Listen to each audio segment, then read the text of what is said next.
بسم اللہ الرحمن الرحیم الحمد للہ رب العالمین والصلاة والسلام علی رسولہ الکریم اما بعد۔ مشاہدین اکرام، السلام علیکم ورحمۃ اللہ وبرکاتہ۔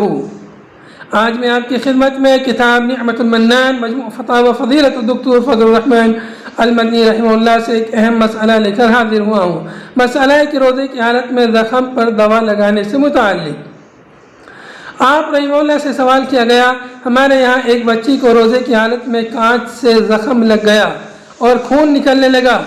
جب اسے زخم پر دوا لگانے اور مرہم پٹی کرنے کی بات آئی تو بعض لوگوں نے منع کیا اور کہنے لگے کہ اس سے روزہ ٹوٹ جائے گا، جبکہ ہم اس سے مطمئن نہیں ہوئے۔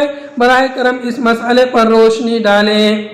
اس سوال کے جواب میں استاد محترم ڈاکٹر فضل الرحمن المدنی رحمہ اللہ نے فرمایا، پاؤں میں زخم پر دوا لگانے اور مرہم پٹی کرنے سے ظاہر ہے کہ دوا پیٹ میں نہیں جائے گی اور نہ اس سے اس کے بھوک و پیاس پر کوئی اثر پڑے گا، اس لیے نہ یہ کھانا پینا ہے اور نہ کھانے پینے کے حکم میں ہے، نیز یہ جماع وغیرہ جیسے مفطرات کے حکم میں بھی نہیں ہے، اس واسطے اس سے روزہ نہیں ٹوٹے گا۔ وآخر دعوانا ان الحمد للہ رب العالمین۔